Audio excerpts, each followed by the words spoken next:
The movie Victim starts with a man at a construction site who sees the police arrive and runs for his life. His name is Barrett. Why is he running? At this point, it's impossible to say. All we know is he's desperate and afraid of something. You've got to promise me you'll never tell anyone. And he's not the only one who's scared. When Barrett turns to a friend for help... If I hear from you again, I shall inform the police.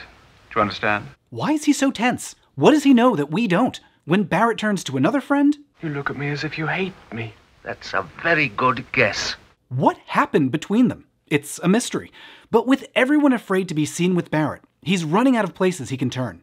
The world's closing in as he makes his way to the outskirts of London, plotting his escape. I've got to get out of the country. And he finds some sympathy at last. I'm in terrible trouble, Frank. Can I help? But then... Why can't he stick with his own sort? What does she mean? What sort is he? Is Barrett a criminal? A victim? A witness? Finally, a friend promises to slip him some money in the morning, and it seems like Barrett's found an escape at last. But while he's waiting for his ship to come in, the police catch up with him. And we finally learn why they've been in pursuit. All told, you've appropriated around £2,300. Adjusted for inflation, he's stolen about $60,000. But the cops don't seem to care. They're fixated on a bigger crime. Come on, open up. We don't like blackmail any more than you do. Someone's blackmailing Barrett. But over what? We mean to find out what's behind this, Barrett. And why won't he tell them? You've got yourself in a real jam, son. Look, far better come clean, then we can help you. Barrett realizes he'll have to talk, and that's too much for him to bear. Alone in his cell, Barrett's fear overtakes him, and he takes his own life. It's only when the police start questioning Barrett's friends that we learn part of the scandal he was trying to hide. You knew, of course, that he was a homosexual. Barrett's terrified run serves as the intriguing opening of 1961's Victim. But Victim is more than just a tense thriller. It was crafted to serve as a stealthy challenge to a British law that criminalized the very existence of homosexuals. A law that police used to throw thousands of people into jail every year, and that terrified others to the point of ending their lives. It was a law that many had tried and failed to overturn. But at the dawn of the swinging 60s, a new challenge emerged. Victim brought together an unlikely team of writers, producers, and a matinee idol with a secret private life. Together, they'd use this movie to take on some of the most powerful figures in the British government and confront a moral panic that had gripped England since the reign of Henry VIII. This is the story of Victim, and the moment when 1 million men stopped living in fear. Our story begins with a woman named Janet Green. She was a screenwriter who'd written a series of successful detective thrillers with her husband, John McCormick. By the late 1950s, Janet started looking for ways to use her writing for something more personally meaningful, addressing important social issues of the time. She and John had written a film tackling racism called Sapphire, and it was well received. So Janet decided that for her next film, she'd take on one of the most controversial topics imaginable. Janet had recently been reading articles about England's ban on homosexuality. Homosexuality had been criminalized in England since Henry VIII passed the Buggery Act in 1533. Originally, men found to be homosexual were executed. Over the centuries, the penalty was reduced to years of hard prison labor, which still meant terrible suffering. The law was often used against brilliant people. The writer Oscar Wilde, Alan Turing, who helped crack German codes in World War II, celebrated actor John Gielgud. By the 1950s, 1,000 men a year were being detained for homosexuality. And millions more lived in constant fear of exposure. Evading detection was so important that queer people developed elaborate techniques for evading the police, like a secret language called Polari. It's where we get slang that's still used today, like zhuzh. Janet had been reading about the suffering that gay men endured, and she wrote to some colleagues that she felt impelled to write an original screenplay which would reflect the plight and life of the homosexual in London. Her goal? A film that would spur lawmakers to overturn the ban on homosexuality. And that might seem like quite a long shot, taking on a centuries-old law all by herself.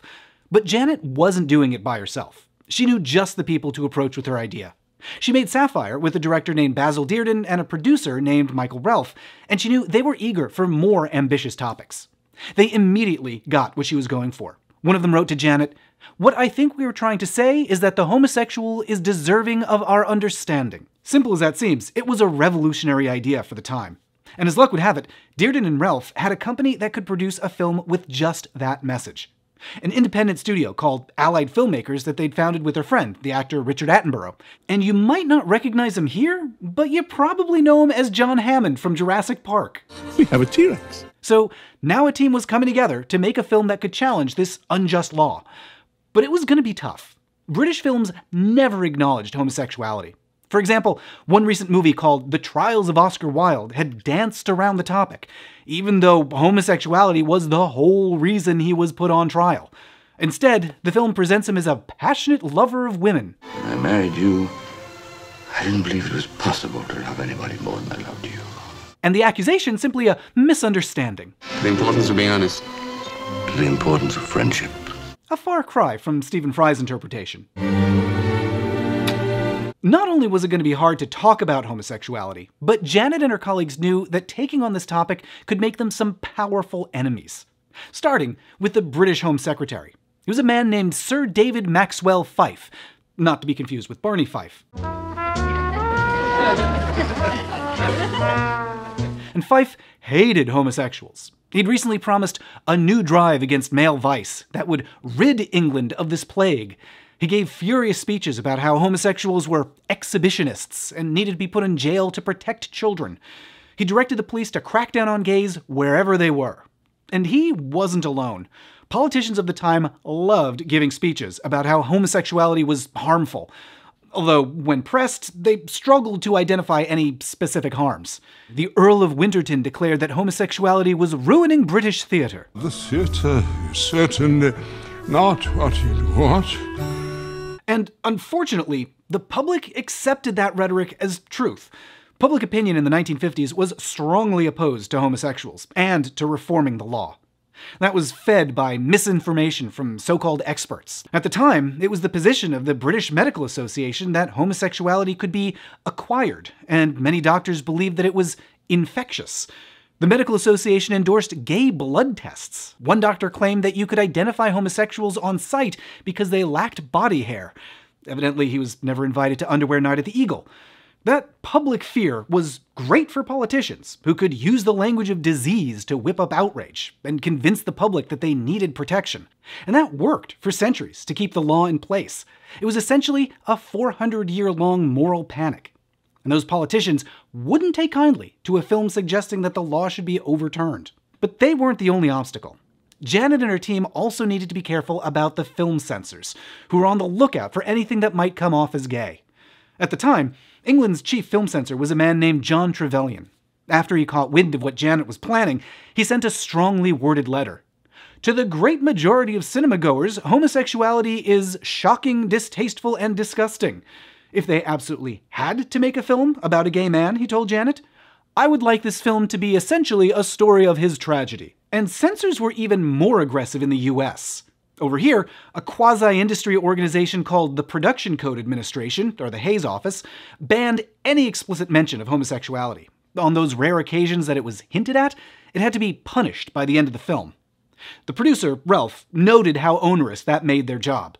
They'd hoped to finance their movie with backing from a US studio, but he wrote, every American major has turned it down because of its homosexual theme, which means, in effect, little or no US revenues. So in other words, even if they managed to make the film, censors on both sides of the ocean might not let anyone see it. In light of those challenges, it seemed like a fool's errand. But on the other hand, there were some signs that the time was right for a challenge to the law. By the late 1950s, movie theaters were struggling to compete with TV broadcasts, not unlike how they're struggling today with streaming. Television had more freedom to broach controversial topics, and a few shows had tentatively discussed homosexuality. If movies wanted to compete with TV, they'd need to push the boundaries as well. For another thing, younger audiences were hungry for more realistic films.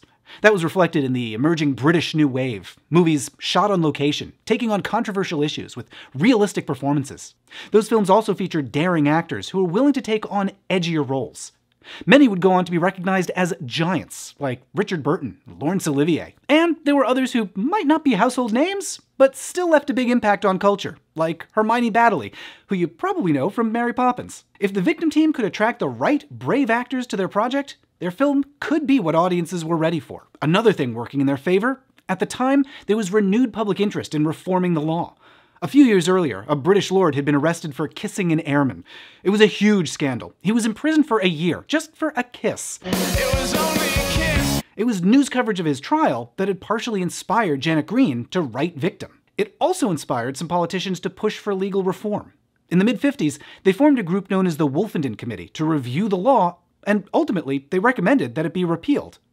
But with the public strongly opposed, that recommendation was seen as too controversial. The Wolfenden recommendations were rejected, and the film censor, John Trevelyan, pointed to that failure as proof that the public wasn't ready for Janet's film. He wrote, "In our circles, we can talk about homosexuality, but the general public is embarrassed by the subject. So until it becomes a subject that can be mentioned without offense, it will be banned." But Janet and her team looked at it another way. If public opinion was standing in the way of reform, then maybe they could use their film to change public opinion. The producer, Ralph, wrote that they had to make a film with an unmissable message. It is wrong for the law to pillory the homosexual because of his inversion. So they got to work. Janet conducted interviews with homosexuals, doctors, social workers, police. And the producers did their best to butter up Trevelyan. They took him to lunch with celebrities at Pinewood, and that worked. They wrote after the lunch that Trevelyan was starstruck, and he gave them cautious approval to proceed. But initial attempts at casting the film were rough. They got a lot of rejection from stars. Stuart Granger said absolutely not. James Mason turned them down, claiming he couldn't take any more roles that year for tax reasons. A third star, Jack Hawkins, claimed to be unavailable because he'd be busy filming Lawrence of Arabia. That's a little fishy, because filming on Lawrence wouldn't start for another year. But the Victim team noticed that Hawkins was up for a knighthood, and was probably worried that taking a gay role would jeopardize that. But then came a lucky break, when they reached out to Sylvia Sims. Sylvia was an actress known for serious, stiff upper lip dramas.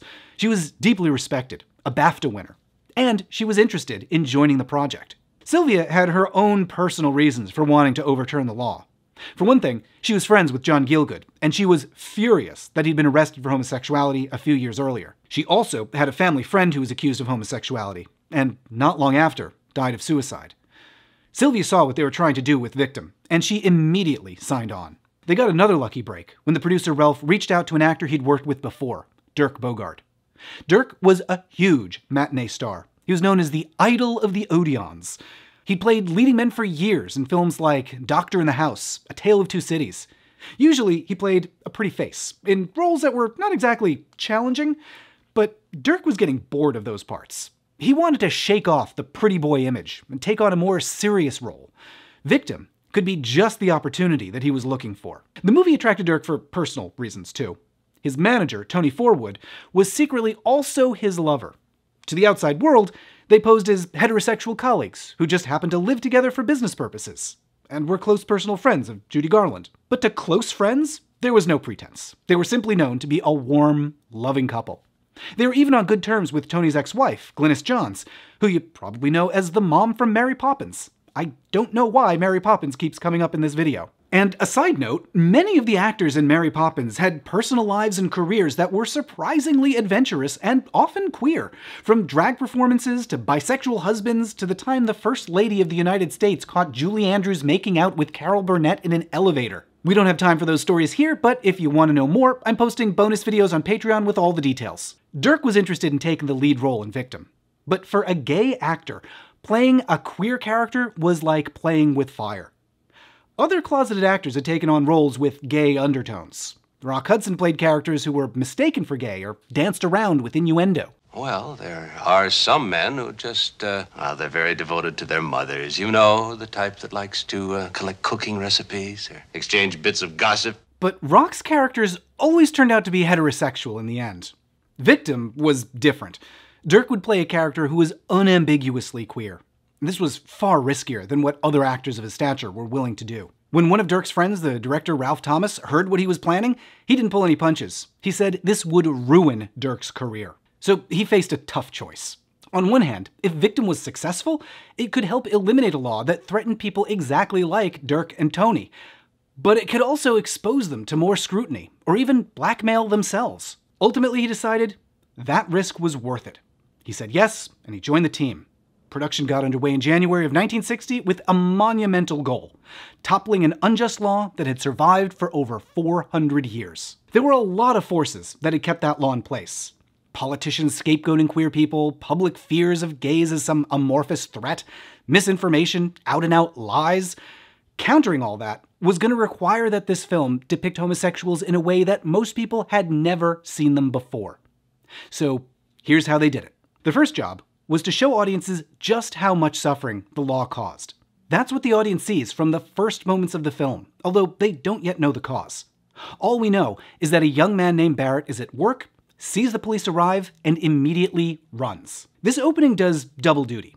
First, the mystery of Barrett's situation raises a lot of curiosity about what sort of trouble he's in.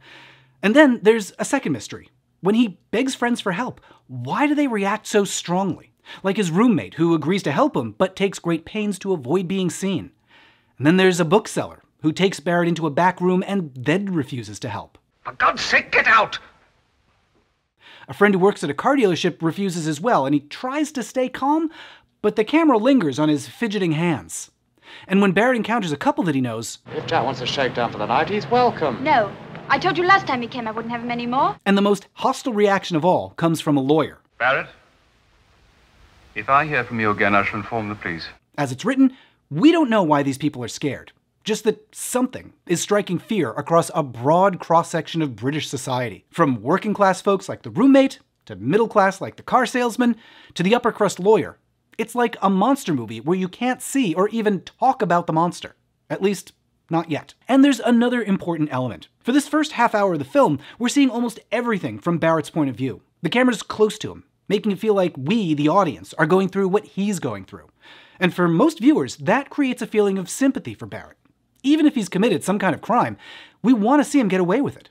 It's similar to the technique that Hitchcock uses in Psycho to get us on Marion's side. The reactions of Barrett's friends are important too. An audience going to a crime thriller is going to be looking for suspects, and they get a ton. Everyone Barrett talks to is nervous. They clearly have something to hide. That draws the audience in. It invites us to figure out who's committed a crime here. But then there's a twist when it's revealed that many of them are gay men. It turns out the law has made all of them guilty of a crime, simply being gay. It shows how gay people have to live in a climate of fear, always having to be careful about who they're seen with.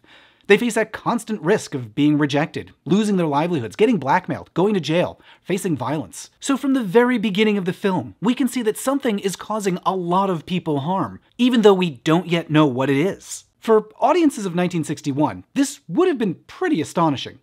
Films had never presented gays as sympathetic point-of-view characters before, or shown them suffering under the effects of criminalization. But that's just the start of several surprising firsts in this film. After Barrett's arrested, he's terrified. A guard warns him about what's going to happen next. You'd have to tell the truth in the end. Might as well make up your mind to it. And Barrett's so frightened that he takes his own life. Police bring his friends in for questioning, and that's when the film has another impressive first, with this line. You knew, of course, he was a homosexual. This might seem pretty tame to our ears, but for context, when this hit screens in 1961, it was the first time homosexual had been said out loud in a mainstream film. Prior to this, anything hinting at gays had to be hid behind a euphemism. And what, Mr. Wilde, is the love that dare not speak its name? That reinforced the idea that there was something wrong, taboo, unmentionable about homosexuality. It's not the kind of thing I want to talk about. For audiences of the time, it would have been shocking that the movie would even be allowed to have this word said out loud. And the fact that the officer is so nonchalant would have been pretty jarring as well. But his nonchalance is important. As the film goes on, we see more characters talking openly about homosexuality. There's no doubt that a law which sends homosexuals to prison offers unlimited opportunities for blackmail. Sometimes it's direct, sometimes it's a casual reference. Why should I be forced to live outside the law? Because I find love in the only way I can. But each time it happens, it's a little less shocking. Further from the taboo of previous films and more normal. We see queer people, too, from a wide range of backgrounds. Laborer, ticket taker, luxury car salesman, aristocrat, lawyer. We see them at home, at work, going on errands, getting a drink at the pub.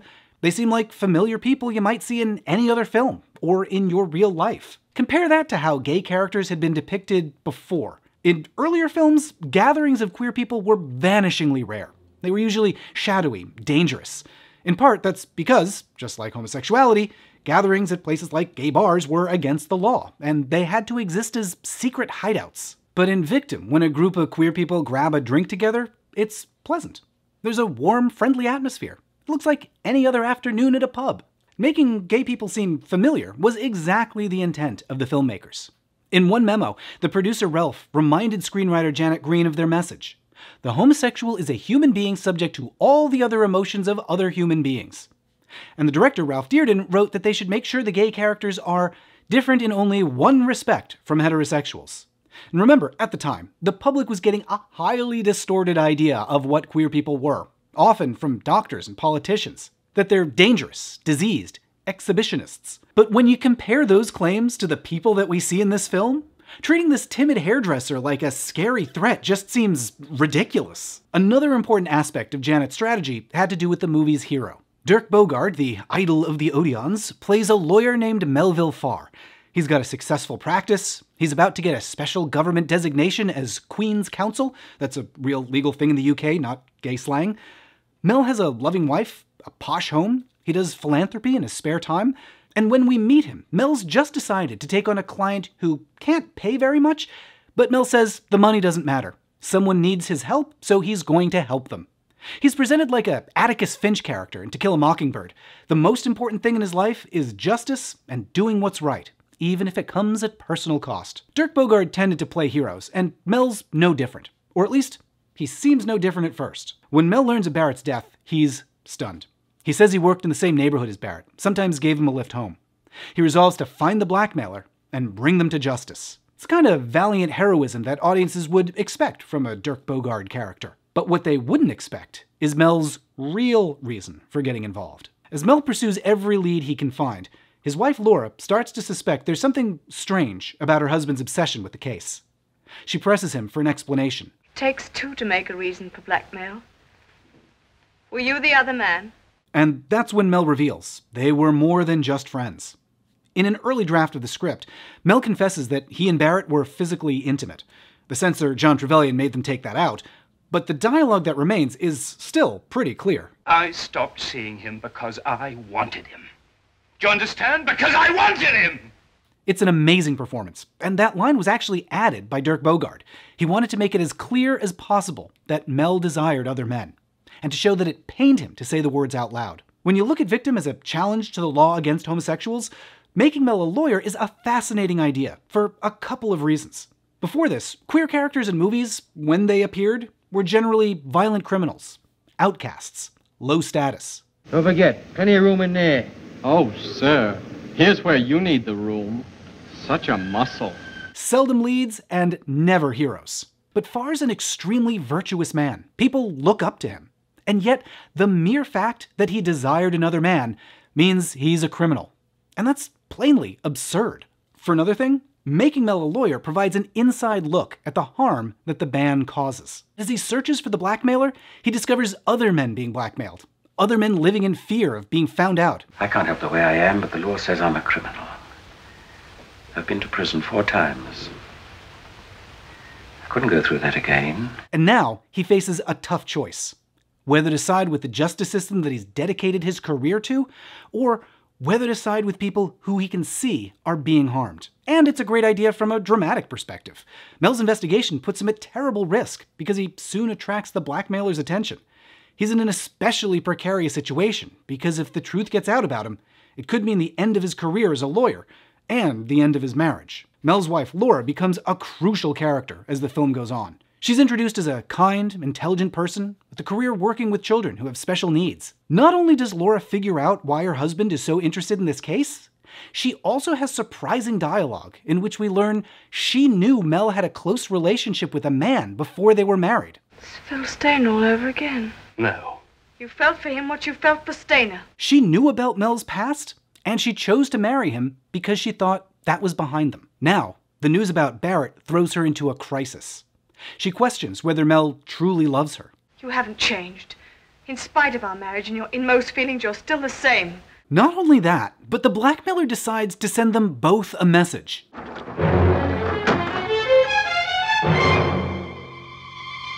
Essentially a threat to both Mel and Laura. The dirty words on the garage door are a final test of strength. They're a gentle reminder that you could be included in this failed operations too.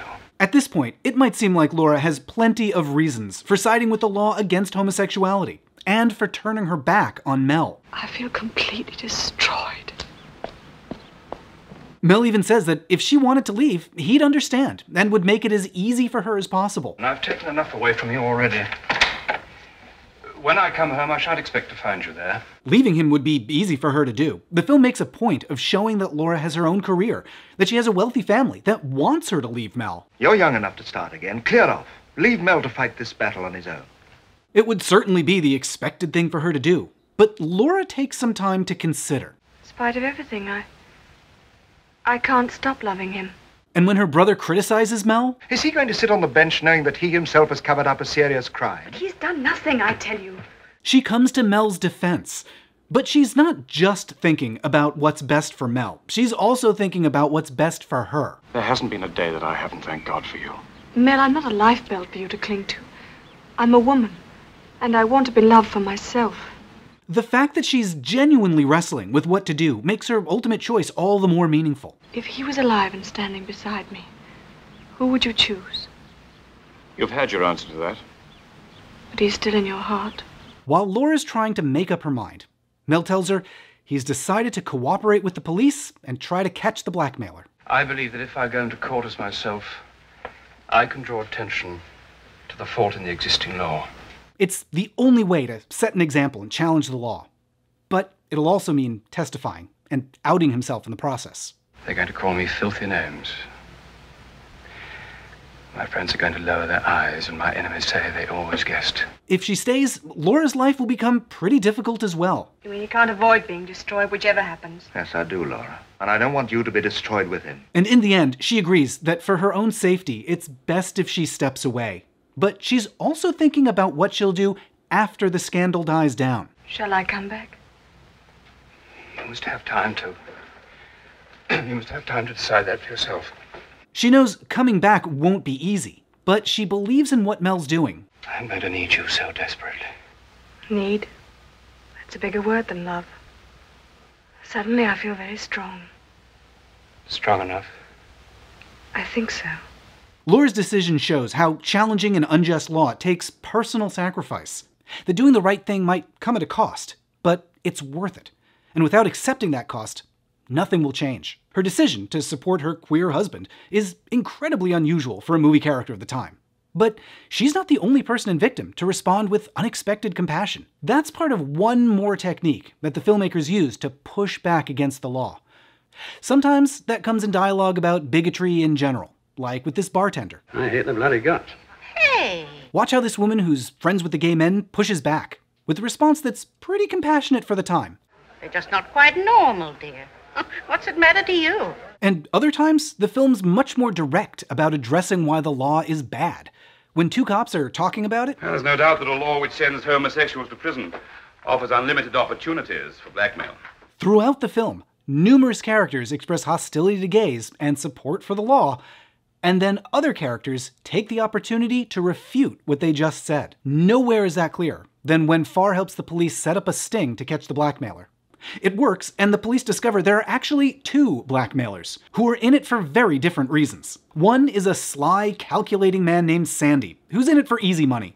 There are even a few hints that you could read as signs that he's gay himself, like this camera move to some suggestive decor. The other blackmailer is a woman named Miss Benham, who worked for one of the victims. Her reasons are more ideological. Someone's got to make them pay for their filthy blasphemy. But although their motives differ, they're both awful, hateful people. They're a perfect illustration of who the law really benefits. Greedy, cruel jerks who line their pockets with the suffering of others. This is pretty similar to the conclusions of the Wolfenden Report, the committee that had recommended decriminalization a few years earlier, and was thought too radical to act on. But by putting the same ideas into a piece of popular media, Victim illustrates them much more vividly, and reaches more members of the public, than a dry government report ever would. John Trevelyan, the film censor, didn't like that. When he saw the film coming together, he demanded changes. He wrote, "It seems to us to come down rather heavily in favor of the homosexuals." That was an ominous note. The Victim team had succeeded in making their film, but now they were going to have to figure out how to get it seen, without giving in to the censor and diluting their message. Trevelyan had a long list of objections. He wanted this line cut. I stopped seeing him because I wanted him. In other words, to make Victim like every other movie that touched on homosexuality, where the topic is danced around but never made clear. He also objected to this line. Of course youth must be protected. We all agree about that. But that doesn't mean that consenting males in private should be pilloried by an antiquated law. Trevelyan wrote, "We feel that the case for homosexual practices between consenting adults is too plausibly put and not sufficiently countered. Essentially, that the very idea that gays should enjoy each other's company in private needed some kind of counter-argument." As writer, Janet Green had made a lot of concessions to Trevelyan during production, but these cuts she and the team felt went too far. They told Trevelyan those lines would stay. Trevelyan's response was to slap the movie with an X rating.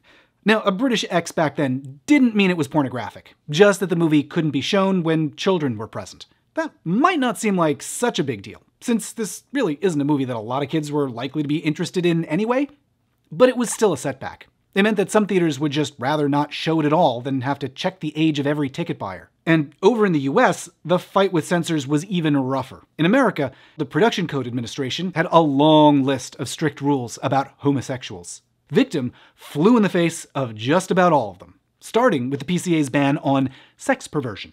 And also a rule that said movies couldn't ridicule any law or create sympathy for its violation. That was a problem for Victim.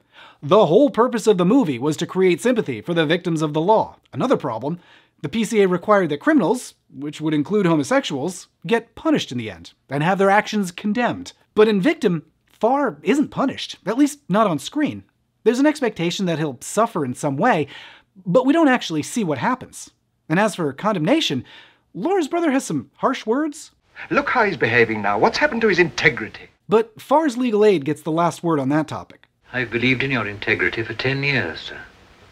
I can see no reason to question it now. We never see Farr punished, we never see him cured or brought into compliance with the law. If anything, it looks like the law might fall instead of him. So how could Victim possibly get PCA approval? Well, it didn't. They just went ahead and released it anyway, without the PCA's approval. And that was quite a gamble. Without the PCA certificate, only a handful of theaters would show the film, mostly art houses in major cities. That meant ticket sales would be quite limited, making it hard for the film to recoup its costs. And at the time, that was a very unusual move for a major film of this caliber. So although they'd set out to challenge Britain's law against homosexuality, Victim had also become an international challenge to film censors, an inadvertent test to see if a film about such a controversial topic could succeed, with viewership limited by an X rating in the UK and no certificate in the US. When Victim hit screens, critics were generally positive, especially about Dirk Bogarde's performance. "At last Bogarde becomes a heavyweight," said the critic for the Evening News, and "Bogarde pulls off his biggest gamble," wrote the Evening Standard. Many of the reviews called the film brave. The New York Times said it was unprecedented, extraordinary, bold. But there were also some negative reviews. Even though the Evening Standard liked the film, their publisher prohibited them from mentioning homosexuality in the review. Time magazine was even harsher. Their critic complained that the film should have presented homosexuality as a curable disease. The worst was from the LA Times. Their critic called it distasteful and said, "It makes one wonder if there'll always be an England." That sounds ridiculous today. But reviews like those illustrate just how entrenched the ignorance and hostility was at the time. It shows the kind of attitudes that Victim was up against and why, as a film, it was so needed. So the critical response leaned positive, but was by no means unanimous. What did the public think? Audiences were curious. Victim's opening week was strong. It set a record for opening week box office at one London theater, and word of mouth carried fast. At one point, Victim was the #1 highest grossing film in England. Despite the limited rollout, it turned a profit, and it was nominated for a bunch of awards. Best Actor and Screenplay at the BAFTAs. It also won a Golden Lion at the Venice Film Festival for the director. And even though many theaters refused to show it, Victim had a huge impact on those who made it to a screening. Years after its release, the writer Stephen Bourne collected letters from queer people who saw it, and their memories are extremely moving. One man wrote that Victim helped him figure himself out as a closeted teen, that he'd cried for the entire last half hour. Another wrote that the moment when Dirk Bogarde's character says, "I wanted him," the whole theater burst out into applause. There's a letter from a man who recognized his own life in the film. He'd been sent to prison and met numerous other men sentenced to up to 4 years simply for being gay. And there's a letter from a man who said that just buying a ticket for Victim changed his life.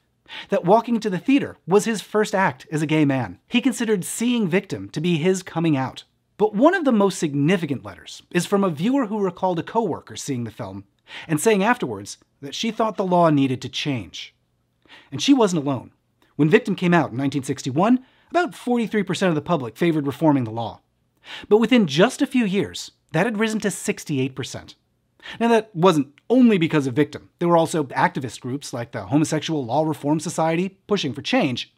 But Victim's role is undeniable. A member of the House of Lords named Arthur Gore wrote to Dirk Bogarde that in talking to the public, he saw firsthand how Victim had changed opinions. As a result, Gore reintroduced a bill to decriminalize homosexuality. And unlike a few years earlier, this time, the effort was taken seriously. And in 1967, they finally passed a bill that began the process of decriminalization, 434 years after Henry VIII first enshrined it into law. In a letter to Dirk Bogarde, Gore wrote, "I just want to say how much I admire your courage in undertaking this difficult and potentially damaging part, and that it is comforting to think that perhaps 1 million men are no longer living in fear." And Victim's success wasn't just limited to politics. After it came out and was profitable, Victim was followed by more British films with queer themes. The Leather Boys, The Family Way, If, Sunday Bloody Sunday, the first mainstream film with an on-screen kiss between two men. Victim proved it could be done.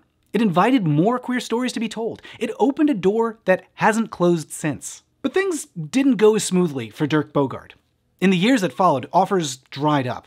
His co-star Sylvia Sims wrote, "After making Victim, Dirk couldn't get arrested." Ironic. In interviews, Dirk said it was because he looked too old in the part, and nobody wanted to hire an old man. And there may be some truth to that. But I have to think that industry homophobia played a much bigger role. Whatever the cause, Dirk accepted that Victim had changed his career, and that it didn't necessarily have to be for the worse. He started looking for more daring, independent roles. Between films, he launched a successful writing career.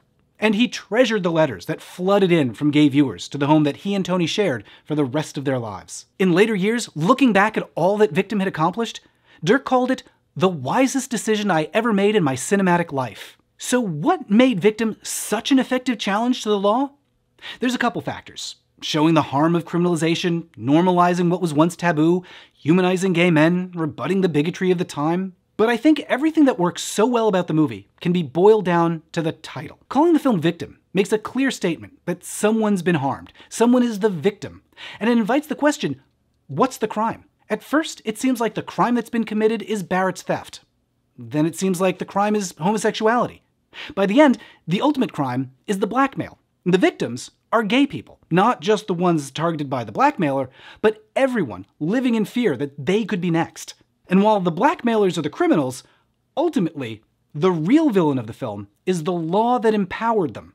It's the law that created victims. Victim shows just how powerful popular entertainment can be at changing public opinion. It's something we've seen repeated many times in the years since.